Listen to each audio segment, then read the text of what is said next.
Assalamualaikum teman-teman. Ketemu lagi di channel Misteri Sumatera dengan masih kisah tentang legenda tewasnya Mahapati Gajah Mada di Tumihang. Kita masuk di episode ke-19 dengan judul Cerita Rakyat tentang tewasnya Mahapati Gajah Mada di Tumihang.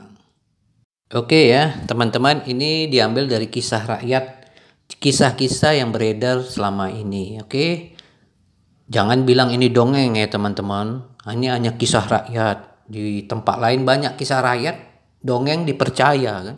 Begitu tewasnya Mahapati Gajah Mada, banyak pihak membantah. Padahal di tempat lain di Pulau Jawa sana ribuan dongeng, kisah dipercaya. Oke, jadi jangan seperti itu ya teman-teman. Jadi kami akan ceritakanlah dari kisah-kisah rakyat secara bertahap. Dulu ada nama kerajaan yang bernama Tumihang atau ya sekarang mungkin namanya Tamiang ya. Dan Tumihang itu kan masuk juga di dalam Kitab Negara Kartagama sebagai kerajaan yang tunduk kepada kerajaan Majapahit. Oke, pada waktu itu masa kejayaannya itu dipimpin Raja Muda Setia yang memerintah selama tahun 1330-1366. Nah, di masa beliau inilah dulu pasukan Majapahit dan Mahapati Gajah Mada datang ke Tumihang. Oke. Nah, seperti kita ketahui juga bahwa Tumihang dan Tamiang ini di bawah Kemaharajaan Haru. Negeri Haru ya, itu sesuai dalam Sumi Oriental Tommy Pires. Dan juga kami ingin sampaikan bahwa ekspedisi ini sebenarnya sesuai dengan perjalanan Kerajaan Majapahit dipimpin Mahapati Gajah Mada ke negeri Haru. Karena negeri Haru itu termasuk dalam Sumpah Palapa. Anda baca aja baik-baik, buka aja lah Google. Anda akan lihat namanya Ring Haru dan Ring Palembang. Di Sumatera berulang-ulang kami. Di Sumatera yang paling berat itu Ring Palembang dan Ring Haru. Kerajaan yang masuk di dalam Sumpah Palapa itu cuma sedikit. Itu artinya itu yang paling berat. Sebelum Sumpah Palapa sebenarnya sudah banyak kerajaan ditundukkan. Tapi waktu Mahapati Gajah Mada ini kerajaan yang paling berat. Jadi ke Tumihang ataupun ke Haru itu satu paket ya teman-teman ya. Sebenarnya dia nanti akan kita ceritakan dia tuh ke Haru dulu lah. Nah, oke ya teman-teman ya. Ingat nih, ini ada satu yang perlu kami sampaikan di sini bahwa Raja Muda Sedinia itu memimpin pada tahun 1330-1366. Oke, sekali lagi kami bilang. Raja Tamiang itu waktu itu dipimpin Raja Muda Setia yang memerintah selama tahun 1330-1366. Anda tahu di dalam buku Muhammad Yamin,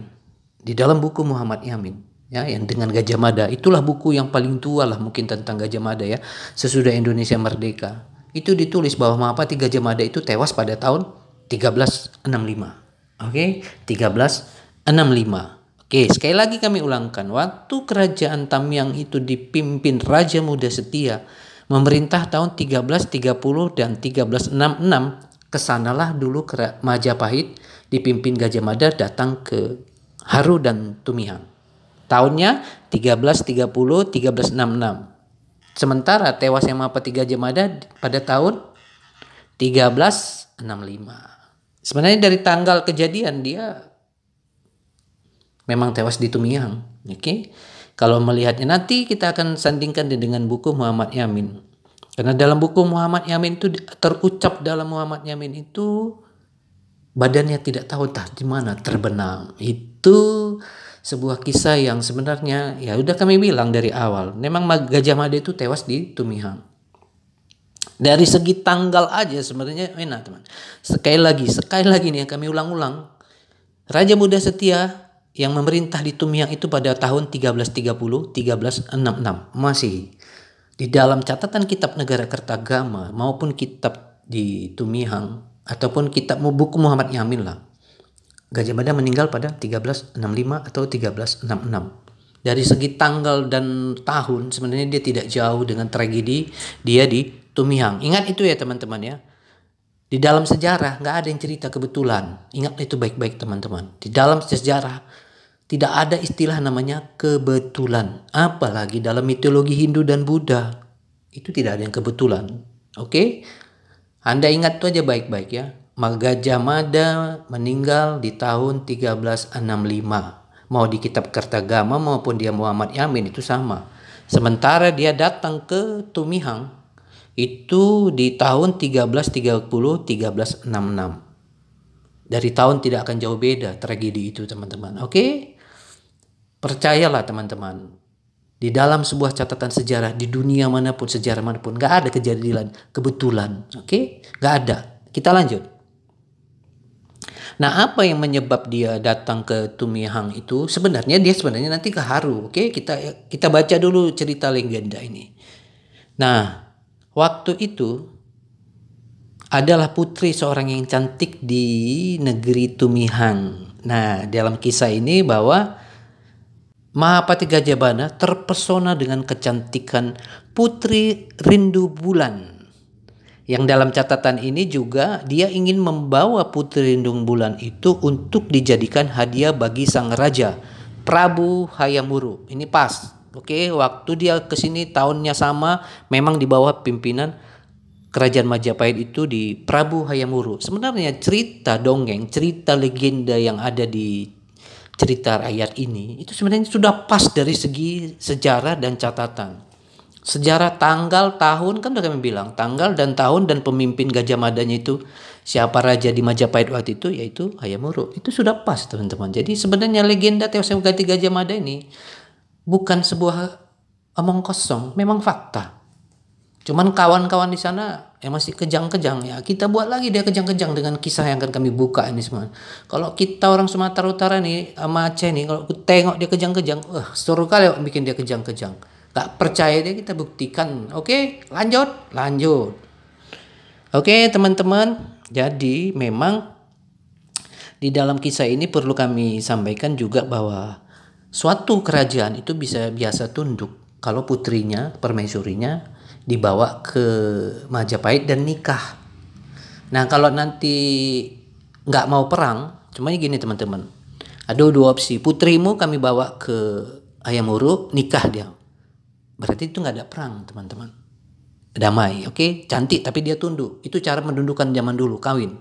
Dikawinkanlah menjadi permaisuri lah, entah mau jadi selir di sana, pokoknya akan ada di sana nanti dikawinkan. Itu kan permintaan Gajah Mada. Itu sesuai sejarah. Itu hal yang biasa dalam sebuah catatan sejarah kerajaan-kerajaan yang tunduk. Makanya ada kalau di dalam kerajaan Majapahit yang tidak ada perang, itu biasanya tunduknya seperti itu. Putrinya dibawa, nikah sama Raja Hayamuru, mau jadi selir mau istri berapa, akhirnya selesai. Tapi dia tunduk gitu, ngirim upeti begitu. Tapi ini kan nggak mau. Ini kan ceritanya dia tidak mau teman-teman, akhirnya perang. Jadi kan gitu, ditolak permintaan itu, akhirnya ditolak. Nah akhirnya terjadilah penyerangan. Karena kecantikannya yang luar biasa itu terpesona orang, jadi ingin tertarik melamar, bawa Gajah Mada membawanya ke Hayamuru. Tapi kan apa yang terjadi? Ditolak dan terjadilah suatu ekspedisi militer. Nah dalam catatan ini juga bahwa konon armada Gajah Mada itu berpangkalan di kawasan Majapahit. Makanya kami bilang teman-teman, kawasan Majapahit ini punya sejarah Majapahit memang ada. Kan kami bilang. Jadi legenda konon namanya Majapahit enggak. Dulu memang di sini dekat-dekat sini Kecamatan Majapahit ini itu memang banyak, kalau teman-teman ke sana Anda akan lihat banyak pelabuhan-pelabuhan gitu. Jadi kalau yang dibilang di kawasan Majapahit ini kemungkinan besar ini di daerah sana teman-teman. Serui. Karena di sana yang bisa kapal-kapal besar. Serui ya kan. Karena Majapahit ini kan luas teman-teman. Majapahit ini luas. Kalau sekarang mungkin kecamatan-kecamatan. Nah, karena di dekat-dekat Serui sana ada yang namanya Sungai Kuruk. Sungai Kuruk 1, Sungai Kuruk 2, Sungai Kuruk 3. Di ujung sana Sungai Kuruk 3 itu ada pelabuhan besar yang konon dulu itu dibangun oleh kerajaan Majapahit. Nah, kalau teman-teman ngerti Sungai Kuruk 1, Sungai Kuruk 2, Sungai Kuruk 3, udah mantep lah itu teman-teman. Oke? Diperkirakan di sana. Karena Majapahit ini kan luas, kecamatannya luas. Dulu kan juga tidak seluas sekarang lah. Oke ya, teman-teman, ini kan kita cerita 750 tahun. Semuanya masih diduga, diperkirakan. Jadi itu kalau dilihat dari armada perang kapal Majapahit, dia agak susah kalau di tempat di Majapahit itu. Tapi nanti dia tewas di situ. Lebih kurang berapa kilo dari tempat tewas Gajah Mada itu. Itu memang masih kawasan pelabuhan. Nah, oke ya teman-teman. Jadi tragedi itu dimulai di situ. Lalu apa yang terjadi selanjutnya teman-teman? Kita ikuti dulu cerita rakyat itu ya. Terjadilah perang. Dan kerajaan Majapahit di bawah Mahapati Gajah Mada langsung mengadakan serangan militer ke kerajaan Tumihang di waktu itu. Dan kalau dari segi kekuatan militer, angkatan lautnya, ya kerajaan Tumihang waktu itu jelas tidak seimbang. Namun dalam kisah ini juga kami perlu jelaskan, kerajaan pasukan Majapahit juga dihadang di negeri Haru. Karena tujuan kerajaan Majapahit adalah Haru, sesuai dengan Sumpah Palapa, Ring Haru. Namun kan Tumihang kan satu kemarajaan dengan Haru. Negeri Haru adalah negeri yang kuat dan tidak gampang ditaklukkan Mahapati Gajah Mada dan pasukannya. Kalau dari Jakarta dia, dari Surabaya sana, kalau Anda naik kapal, itu pasti akan negeri Haru dulu ketemu, baru Tumihang, baru Pasai. Oke, kalau dia di negeri Haru, catatan di Haru, itu main dulu perang di Haru, yang akhirnya sampai ke Pulau Kampai, Teluk Haru. Teluk Haru itu nama masih ada sampai sekarang. Ini Kecamatan Pangkalan Susu, Kabupaten Langkat. Sementara Tumihang ini sekarang di Kabupaten Aceh Tamiang. Itu dekat kalau dari laut. Jadi itu sebelah. Makanya Haru itu membawahi negeri Tumihang. Oke ya teman-teman ya. Nah dalam kisah ini, negeri Haru waktu itu menghadang Patinala. Diduga dia menghadang Patinala. Ingat ya, Gajah Mada itu kalau pergi itu harus ada Patinala. Karena Patinala adalah Panglima Angkatan Laut dari gugus tempur armada laut kerajaan Majapahit. Ingat ya teman-teman ya. Jadi waktu itu Haru menghadang Majapahit itu di Pulau Kampai, Pulau Sembilan dan Teluk Haru. Makanya ada kisah di sana pertempuran sengit dengan kerajaan Majapahit. Dan sebenarnya dia itu juga sudah dihadang di bagian negeri Haru itu kalau sekarang di kawasan Kota Cina teman-teman. Kota Cina itu pelabuhan juga itu dulu di zaman itu kerajaan Haru kan besar ya. Ingat ya negeri Haru itu negeri yang paling berat di ujung barat. Salah satu negeri yang paling berat melawan kerajaan Majapahit dan Gajah Mada karena disebut dalam Sumpah Palapa yaitu Ring Haru. Dia dihadang juga sebagian di Kota Cina itu sekarang Marelan kalau di Medan. Di Marelan Kota Cina. Belawan. Udah dekat itu. Kita bilanglah dia sekarang dihadang di Kota Cina. Situs Haru ada di situ, situs Buddha juga ada di situ. Jadi dia dihadang di situ sebagian. Diduga. Belawan lah, kita bilanglah biar enak teman-teman dengar. Di Belawan dia dihadang. Sebagian dihadang di situ loh teman-teman. Oke. Sebagian lagi dihadang di Pulau Kampai. Oke. Itu rute Haru. Catatan itu terlengkap di dalam Sejarah Serdang yang ditulis oleh Tuanku Tengku Lukman Sidar tahun 50-an, 60-an. Kami punya edisi pertamanya di tahun 50-60-an itu. Di situ jelas banget diceritakan. Makanya di Teluk Haru masuk arah ke Besitang ada kawasan tempat pasukan Majapahit kalah dan dikubur di situ ya. Jangan kalian pikir menang-menang terus kerajaan Majapahit itu enggak seindah yang dibayangkan orang lah teman-teman. Jadi tapi kalau kisah-kisah di sana kan ya manis-manis lah ya kan. Tapi kalau di sini berdarah-darah itu. Belum lagi di kisah di Sumatera Barat gimana harus mundurnya pasukan Majapahit di sana ya kan. Di Tumihang itu juga begini. Jadi Patinala diduga dia menahan di kawasan Teluk Haru. Karena itu dia ahlinya, karena itu laut teman-teman, itu laut loh teman-teman. Teluk Haru itu sebuah teluk masuk, itu sama aja kalau masuk terus dari Teluk Haru itu ke Besitang, masuk lagi ke sungainya lagi, wah itu bercabang 5 itu teman-teman. Ada video kami, beberapa tahun lagi kami melakukan observasi itu naik perahu teman-teman. Perahu itu masuk sampai ke Besitang sana dari Pulau Kampai. Itu masuk, kalau masuk dari Teluk Haru itu terus Pulau Kampai, Teluk Haru terus ke Sungai Besitang sana. Itu kalau salah belok lain nanti tujuannya teman-teman. Kami aja pakai metode kuno untuk membukanya. Ya kalau pakai kompas nggak bisa teman-teman. Kami pernah coba itu, jadi para nelayan mengajari kami tangan kanan atau tangan kiri adalah kunci untuk bisa ke Sungai Besitang. Wah keren juga. Karena pakai kompas nggak akan ketemu teman-teman. Sehingga makanya dulu negeri Haru, kerajaan Haru itu kan agak susah ditundukkan karena dia di atas di bukit Sekundur sana. Memang terkapar-kapar kerajaan Majapahit waktu itu di situ. Makanya di situ banyak bekas-bekas yang sisa-sisa tewasnya pasukan Majapahit. Nah, Pulau 9 konon, kalau Anda ini ingat ya teman-teman, ini rute yang akhirnya nanti dia ke Tumiang. Pulau 9 itu kenapa namanya Pulau 9? Konon diduga dulu salah beberapa, ya mungkin kapten lah ya, ataupun apa ya di angkatan lautnya. Kalau Patinala itu kan jenderal lautnya ya kan, kalau sekarang mungkin Panglima Angkatan Laut. Nah, di bawah dia ini itulah Pulau 9. Jadi 9 kapten dia ya, atau laksamana dia atau kapten dia itu tewas dan dimakamkan di Pulau 9. Kita nggak tahu dimakamkan atau diperabukan, tapi Pulau 9 itu berasal dari kata itu, diduga, konon. Kalau Anda nanti ke Teluk Haru, Anda akan tahu kok Pulau 9 itu. Kami pernah ke Pulau 9 dan di video kami juga ada di bawah tentang negeri Haru.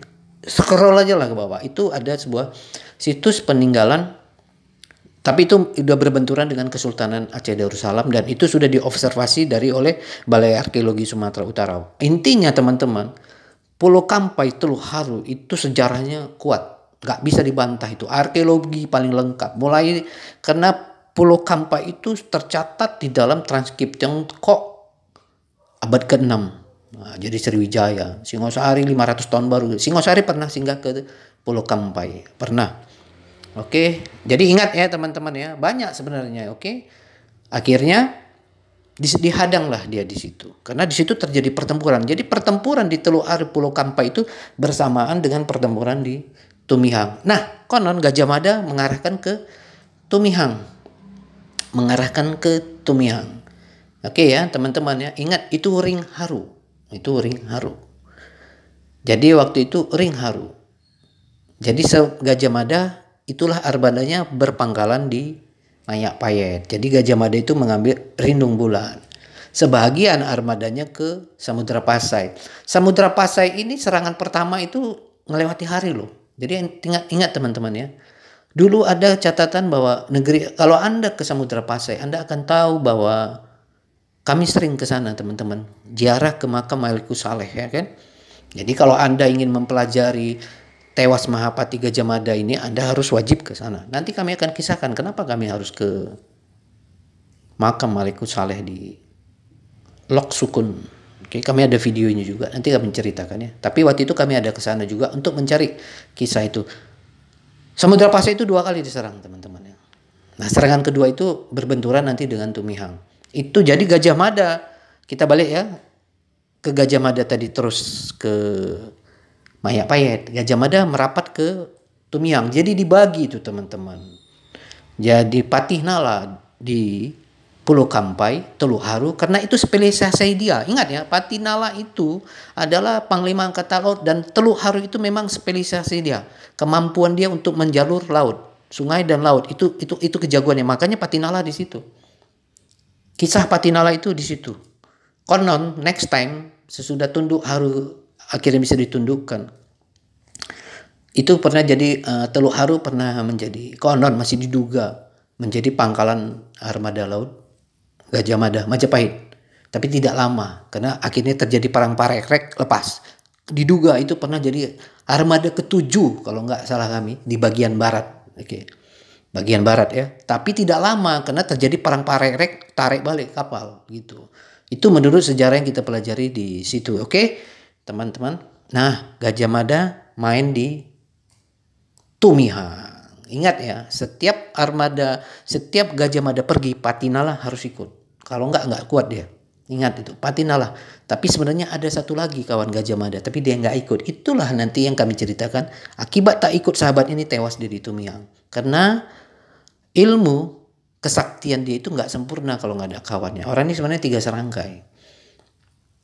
Oke teman-teman, lanjut. Ikuti aja teman-teman. Dalam kisah ini akhirnya kerajaan Tumihang dan Haru meminta bantuan 7 panglima. Akhirnya diutus kemana teman-teman? Di dalam kisah ini ditulis ke Kutaraja. Oke, ini kita cerita agak panjang di sini ya teman-teman. Ingat ya, ini ke Kutaraja. Oke, Anda mungkin bertanya-tanya, Kutaraja. Anda mau tahu Kutaraja itu? Kalau Anda dari Kuala Simpang itu berarti ke Banda Aceh. Bayangkan teman-teman, meminta bantuan ke Kutaraja. Karena di sini Haru sudah main. Oke? Haru sudah main teman-teman ya. Haru sudah main menghadang Patinala, Gajah Mada di Tumihang. Oke, ini kalau dari laut dekat loh itu teman-teman. Jadi kita bisa memahami ini karena kami pernah dari Pulau Kampa itu coba ke Kuala Simpang misalnya.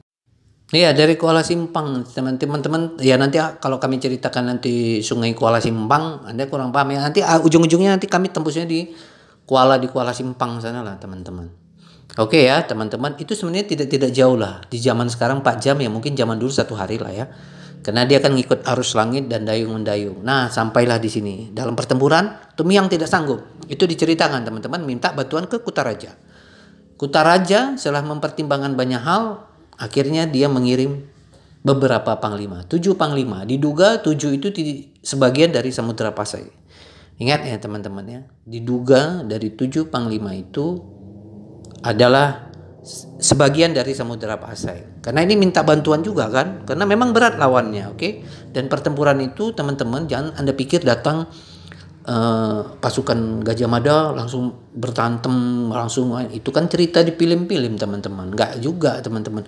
Dari pelabuhan itu kalau ke pelabuhan ke kota Kuala Simpang jauh itu teman-teman. Oke ya, teman-teman harus memahami ini juga kisah ini. Meminta bantuan ke Kutaraja.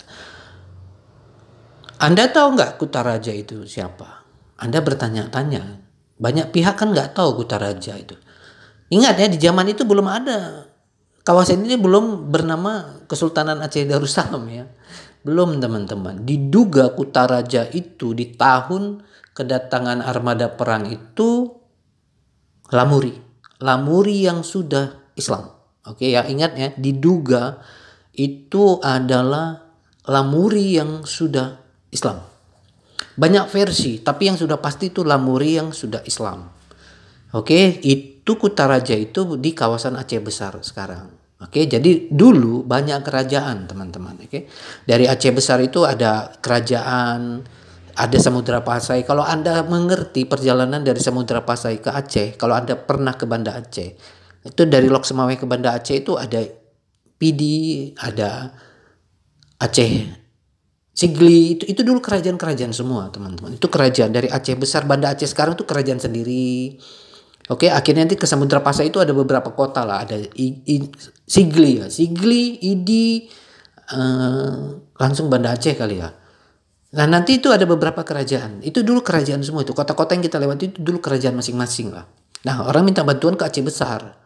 Nah, jadi kemungkinan 7 panglima itu berbaris itu. Ada dari Idi, ada dari Samudra Pasai untuk dikirim membantu Tumihang. Gitu kisah ya teman-teman.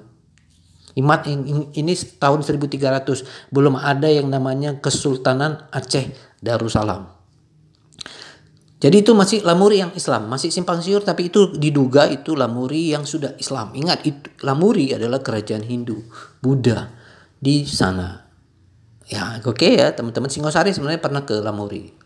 Tapi dalam misi itu dagang, oke.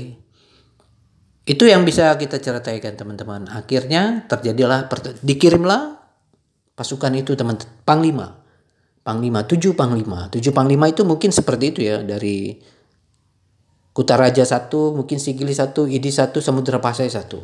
7 lah itu teman-teman ya. Karena di zaman itu belum ada namanya Kesultanan Aceh Darussalam. Ingat, belum ada yang namanya Aceh keseluruhan.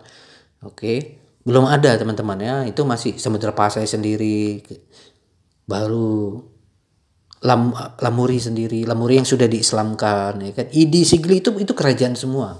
Itu dulu kerajaan semua. Sampai nanti Pasai, baru Tumihang. Di antara itu sebenarnya ada satu kerajaan lagi. Kalau nggak diduga itu Perlak. Karena pasukan Perlak, Panglima ada juga dari Perlak kalau kami cerita dari rakyat. Nanti kami akan gabungkan cerita yang ada di dokumentasi tentang permintaan 7 ini dengan cerita yang kami dapat dari rakyat yang tidak tertulis, teman-teman. Tidak tertulis di dalam catatan manapun, tapi kisah itu ada di catatan rakyat, orang-orang tua di kampung masjid. Oke ya teman-teman, akhirnya terjadilah pertempuran itu. Singkat cerita, datanglah 7 panglima itu dan perang, teman-teman. Ini perang lama loh di sini. Ini bukan kerjaan 1 hari 2 hari. Armada Gajah Mada juga di sini bukan kerjaan 1-2 hari, teman. Berbulan-bulan itu, teman-teman. Berbulan-bulan ini, kisah berbulan-bulan, teman-teman. Karena perangnya juga kan tidak tipikal, bukan perang datang seperti ini aja. Ya, perang zaman sekarang aja, Rusia sama Ukraina. Ukraina dengan Rusia aja, sebelum Rusia melakukan serangan, itu kan menyiapkan semua dulu kan teman-teman. Menyiapkan armada, menyiapkan pasukan mobilisasi ke perbatasan. Konsepnya sama seperti itu ya teman-teman ya. Jangan kalian pikir kalau mau perang Durga Jemada datang main terus tang. Zaman sekarang aja, secanggih sekarang aja, Rusia mau menyerang Ukraina itu butuh waktu berbulan-bulan, menyiapkan logistik, menyiapkan armada, menyiapkan kirim tank, kirim senjata, semua ke perbatasan jumlahnya ribuan. Itu konsep sama ya. Itu konsep sama. Makanya Gajah Mada di Teluk Haru, di Haru, di Tumihang itu lama teman-teman. Lama, mungkin setahun ada itu di situ. Karena ya seperti Ukraina sama Rusia aja sekarang menyiapkan untuk perang aja butuh waktu yang sangat lama. Ya begitu juga. Jangan kau pikir datang langsung main. Kau bukan baca Bobo, bukan baca Paman Gober, teman-teman ya. Bukan kalau baca Paman Gober langsung kaya. Enggak, teman-teman. Oke, Anda supaya bisa memahami dulu ya, teman-teman. Kisah ini panjang. Akhirnya terjadilah pertempuran. Hantomanu nama sebuah panglima yang sangat terkenal. Ketua panglima waktu itu adalah Hantomanu. Oke ya, namanya tuh Hantomanu. Itu dia memimpin perang. Jadi 7 panglima itu bergabunglah untuk main. Istilah kalau kita di Sumatera main itu perang. Oke ya, bertempur. Bertempurlah teman-teman. Di mana para panglima ini bergabunglah panglima-panglima yang ada di Tumihang. Haru tetap panglima tingginya main di sana karena menghadapi Patinala juga nggak gampang teman-teman. Oke, tidak gampang menghadapi Patinala. Jadi terjadilah pertempuran. Anda tahu pertempuran antara Gajah Mada dengan para panglima ini selama 7 hari 7 malam. Oke teman-teman, pertempuran antara Gajah Mada dengan para panglima ini terjadi 7 hari 7 malam. Nah, pertempuran mereka itu terjadi di Kampung Mejin. Ingat ya, Mayak Payet, Tumihang itu luas di belakang. Itu pesisir pantai semua, teman-teman. Jadi nanti ada yang di Sungai Kuru. Nah, kalau teman-teman mendengar ini mungkin akan susah kalau Anda nggak pernah datang ke Tumihang. Makanya kami bisa menceritakan lancar gini karena kami observasi 9 tahun, teman-teman. Mungkin orang Tumihang pun akan susah. Sungai Kuru itu di mana mungkin akan susah kan teman, tapi itu sebagian di sana di Sungai Kuru terus bertempur itu banyak itu menyeser ke pesisirnya. Akhirnya Gajah Madanya diduga digiring ke kawasan Kampung Masjid itu. Jadi waktu kejadian di Kampung Masjid itu hanya pertempuran Mahapati Gajah Mada dengan para panglima, 7 panglima. Ingat ya teman-teman, di Kampung Masjid itu hanya pertempuran Gajah Mada dengan 7 panglima. Sementara pasukan dia banyak bermain di kawasan Sungai Kuru sana lah teman-teman. Suruwe, Sungai Kuru. Ini orang-orang Aceh Tamiang pasti ngerti apa kalimat kami ini. Kalau Anda yang mendengar ini jangan terlalu berkomentar kalau nggak tahu lokasi. Oke ya. Kami udah seser di situ. Tahu kami teman-teman, kami dulu nyeser itu dari Dari sungai Kuala Simpang ini dulu kami itu dibantu oleh Pak Bupati zaman itu. Pak Hamdan Sati gitu aja. Pak Hamdan Sati kan punya speedboat gitu waktu itu. Jadi kami pakai speedboat dia loh teman-teman. Mantap lah waktu itu pokoknya. Dia beliau kan memang orang kaya di Aceh itu. Biarpun dia bupati tapi dia memang orang Temihang pasti Aceh Temihang pasti kenal lah sama Pak Bupati Hamdan Sati. Belum bupati pun dia kaya, udah jadi bupati pun ya begitu-begitu tetap aja tajir. Tidak jadi bupati sekarang tetap aja tajir melintir gitulah. Jadi dia punya speedboat karena dia punya perkebunan di sana. Kami pakai speedboat dulu loh teman-teman. Kami udah menyeser itu sampai ke Sungai Kuruk sana. Sungai Kuruk itu kan ada sungai di sana juga. Sampai sebenarnya ada lewat Sungai Kuruk lagi. Tapi nggak usah kami sebut lah yang di ujung itu ya. Agak secret karena situ ada tempat yang agak nggak boleh dipublikasikan. Oke ya teman-teman, jadi kami memahami begitulah pertempuran itu terjadi. Akhirnya Gajah Mada itu digiring ke kawasan itu di Kampung Manyak Payet itu untuk main. Jadi main itu istilahnya fight 1 lawan 1, 1 lawan 7. Gajah Mada sendiri 7 panglima. Yang lainnya pasukannya yaitu di pesisir itu teman-teman. Makanya teman-teman harus mengerti bahwa Gajah Mada itu digiring ke situ, sementara armada angkatan perangnya berperang di kawasan Sungai Kuruk sana. Itu Sungai Kuruk itu nanti itu warisan Kerajaan Majapahit loh. Itu warisan yang membuktikan bahwa itu warisan loh itu yang sangat dikenal sampai sekarang. Jadi dia pasukan besarnya itu di sana, Gajah Mada digiring ke Kampung Masjid. Itu luas loh di belakang. Oke ya teman-teman, jangan berpikir itu sekecil yang Anda bayangkan di video-video. Anda pikirnya zaman dulu kayak naik pesawat. Enggak lah, itu aja ya teman-teman harus memahami ya. Itu aja. Jadi begitulah akhirnya digiringlah, bertempurlah Hantomanu. Hantomanu itu adalah panglima yang paling jago, yang akhirnya pertempuran itu sengit selama, kami ulang lagi, 7 hari 7 malam 7 hari 7 malam loh teman-teman, hanya untuk menghajar Gajah Mada. Kenapa kami bilang seperti itu? Ya begitulah kisah itu yang diceritakan oleh legenda yang selama ini beredar. Namun ada yang perlu kami jelaskan di sini bahwa tewasnya mati Gajah Mada itu sebenarnya bukan ditikam.